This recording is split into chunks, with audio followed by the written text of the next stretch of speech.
What's up, Turds of Sean Korea with Team Jesmon here, bringing to you another video. This time around, it's going to be a deck profile video on our favorite Royal Knight, and that would be Jesmon.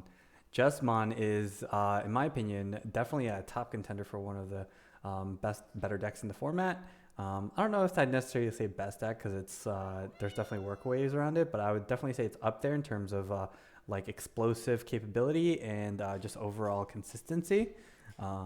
It can be a little high rolly because you need a lot of your pieces, but otherwise, once you do see those pieces, it's you create a board state that's very hard for your opponent to answer because you're checking multiple security and creating a widespread board that's just completely immune to Digimon effects. So without further ado, I'm gonna stop talking and get to the video. All right, starting off with our eggs, we have four Koromon. Koromon, this is the old one, BT14. When a card is removed from your opponent's security stack, draw one. This is the most consistent egg in my opinion. You could also play, what is it called? Gurimon, I think is what it's called. It's like 6k when attacking, draw a card. But sometimes I'm attacking with my rookie, and therefore I wouldn't be able to get the draw. So therefore Koromon is just the better egg in that instance. So that's it. That's gonna be four Koromons, and that's it. No fifth egg. Next up, we have the rookies. We have four of the new BT20 Hugmon.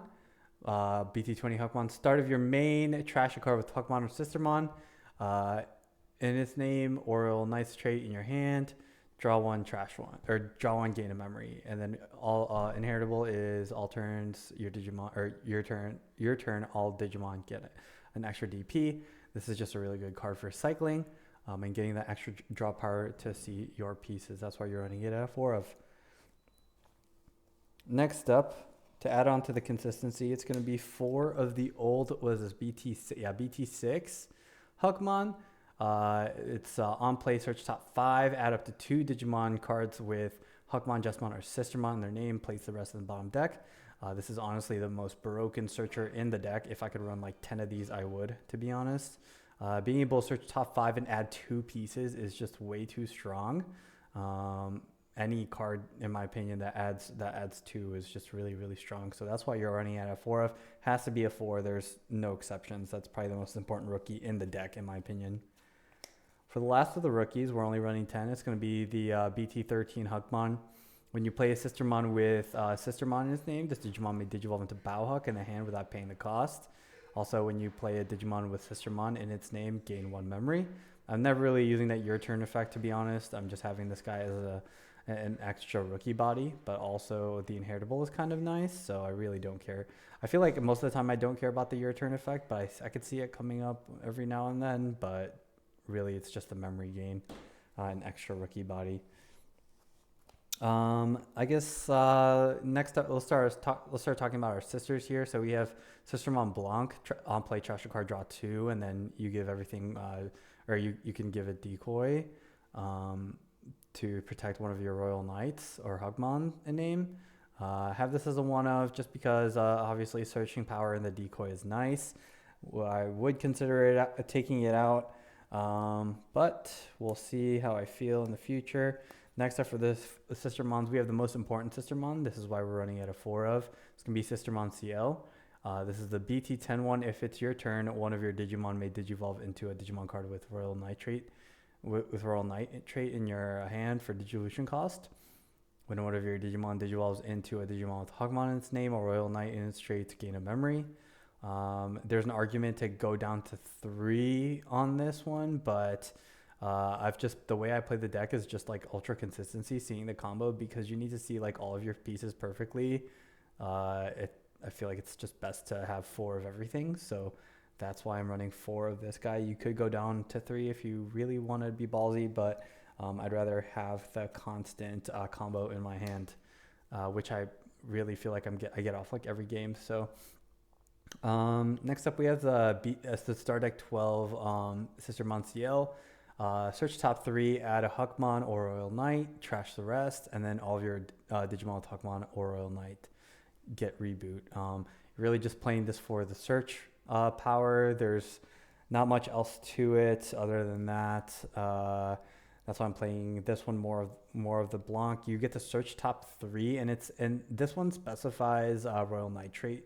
It doesn't have to be a Digimon card, so you can actually pick up your Master Disciples with this. That's it for the sisters. Next up for our level 4s, our standard level 4s. We only have four of this Bauhawk. This is the only one that you want ever, really. You may play one Digimon card with Sistermon or Ganku in its name from your hand with the play cost reduced by 2. And then your turn inheritable is all of your Digimon get plus 1,000. So this is the only Bauhawk you want. There's no reason to have any other one. Otherwise, I feel like you're just getting baited into a poor play. If you don't have this one, you're gonna be in for a rude awakening. And I don't know, like I said, I feel like you're just getting baited into like wasting your pieces. This is the one that you want to see because you're basically gonna be using this to reduce your Ganku by 2 is usually how you're gonna be playing it. Unless you need to, like, let's say like a last ditch effort and play your Sistermon to search and keep turn. But other than that, Ganku is one of the key pieces to the deck. The next, that's only 4 level 4s, seems a little low, but that's why we need to make rooms for searchers. So now we have the Savior Huckmon on play. When Digivolving, delete one of your opponent's Digimon with 5k or less, so really good for deleting floodgates. But also end of your turn by suspending one of your other Digimon. This Digimon may Digivolve into a Digimon card with Jesmon in its name without paying the cost. And then the inheritable is Alliance. So this is going to let your Jesmon swing for 3 checks. It's really, really good because you're going to be able to get extra Digivolves off and essentially go into your Jesmon for free. Speaking of Jesmon, this is going to be the only Jesmon that we run. It's going to be 4 of the old starter deck Jesmon. When Digivolving Blitz, this Digimon may attack when it has 1 more memory. And then when attacking, you may play 1 Digimon card with Sistermon in its name from your hand without paying its memory cost. When you play another Digimon by an effect, this Digimon gets plus 3,000 and security attack plus 1. So that's how I said we're swinging for multiple checks. You have the Alliance with Savior, and I'll go into the combo in a little bit. Next up for the level 6s, we have 4 of the Ganku. The new BT20 Ganku. When this card would be played, if you have a Digimon card with Huckmon, Sistermon, or Jesmon, reduce the play cost by 4. And then on play, when Digivolving, one of your Digimon may Digivolve into a level 6 or lower Digimon card with Huckmon in its name or Royal Knight's trait without paying the cost. So really, really good for being able to cheat out those Digivolution costs. You're using this guy to Digivolve into your starter deck just. Nothing more to say about that. Now, honestly, the most broken part of the deck, which is the reason why this deck is so much stronger now than when it was before, is Gankumon X Antibody BT20. When Digivolving, de-Digivolve 2 of one of your opponent's Digimon, then if Ganku or X Antibodies in this Digimon's Digivolution cards.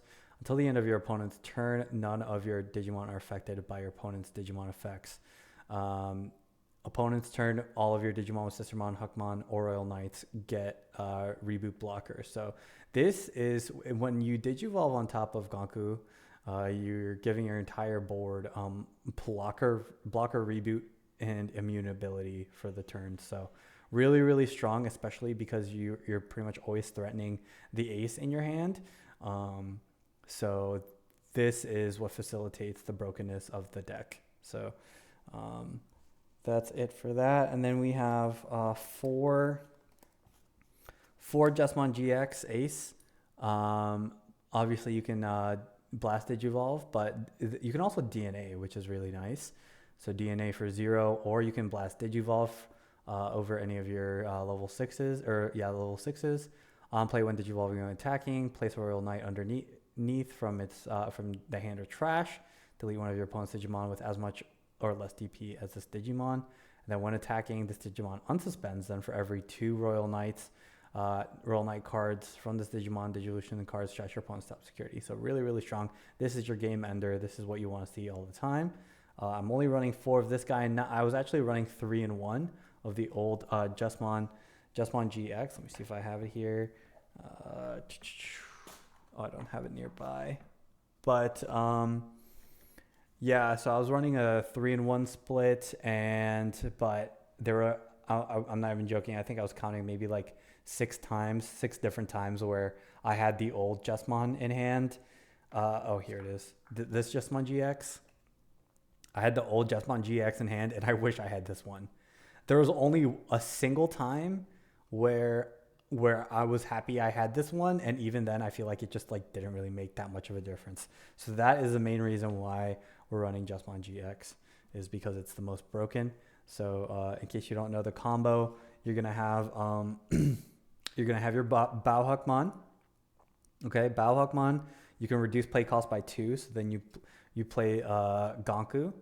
Gonku effect. You can reduce it by 4, so you reduce by 6. So you play Gonku for 6 basically. Gonku's effect lets you digivolve into Savior, and then Savior's effect, you can suspend the Gonku to digivolve into Starter Eject Jess. Starter Eject Jess when digivolving Blitz, so you get to swing. When attacking, you can play a Sistermon, so you play this Sistermon, and then this Sistermon lets you digivolve into a Royal Nitrate, one of your Digimon from your hand. So you digivolve this Gonku into a Gonku X from your hand. So make sure you have one in hand. Don't get used to just trashing this thing. And then you alliance with Jesmon. So it's going to be 3 checks because it gets a Curry Tech +1 in 3,000 when you play a Digimon by effect. And then you get to alliance. So it's going to be for basically really, really big, because it would be 17 and then whatever inheritables you have. So 17 3 checks. So that's really big for 3 checks. And then the following turn, you're going to have complete board immunity. You're going to have these 3 on board. You're going to have Gonku with Gonku X. Gonku with Gonku X and Jesmon. And that's going to be your 3 Digimon that you're going to have on board. And pretty much you're just saying, hey, I hope you have an option card that can answer my guys, because otherwise I'm going to cook you next turn. You can just either follow by swinging again, swing with each piece, or you can just immediately go into Jesmon GX, and then with Jesmon GX, you'll be able to tuck, let's say like another Gonku X underneath. You'll have 4 level 6s, 4 Royal Knights, right? So you'll swing, you'll be able to unsuspend, and then you trash 2, right? Because for every 2 Digimon, you trash your card. So really, really good for the game ender there. And that's why I said I want to run 4 of this instead of the other one. And that's why the deck is really strong. It's super annoying to deal with immunity blockers. Anyways, that's it for the Digimon. For the Tamers, this shouldn't be a surprise here, but we have run 4 Analog Youth. Analog Youth, it's just a searcher. That's literally the only reason I have this as a 4 of. It's a 2-drop searcher at that. So that's it. You're just trying to increase your consistency. Speaking of consistency, one of the best consistency pieces in the deck. I was going to say this is the best, but no, I would argue that was actually the Huckmon. Master Disciple, reveal top 3, add a Huckmon or sister, Royal Knight, and then you have the delay, which you can reduce Digivolution cost by 1. So that's cool. It doesn't really matter though. Sometimes if you're already digivolved into Biohuck in the back, it actually doesn't really do anything. But hey, being able to search for a sister and Huckmon, that's always good. So you run 4, and then the last option that I run is going to be 1 Garnet Memory Boost. This one's kind of obvious as well, because you can search top 3, add a red or black, so you're able to add your Gonkus. Now, if you want to run like another Garnet, the only change I would make is maybe, again, if you want to run 3 sisters, that's fine. If you want to run 3 Gonku X, sure, maybe. And maybe if you want to take out a Blanc, you can sub that out for maybe a Garnet or something else, whatever you want to do. But I feel like with all of these consistency pieces, it just makes the deck so stupid. It doesn't feel like such a high roll because, yes, it's a lot of pieces, but you're able to search so much with all of these. So these are all of your searching tools, right? So you have the 4 analogs, 4 Master Disciple, the Garnet, the Blanc, the Huckmons, and then the CL. So that's like a fourth of the deck right there, right? So just searching for your pieces.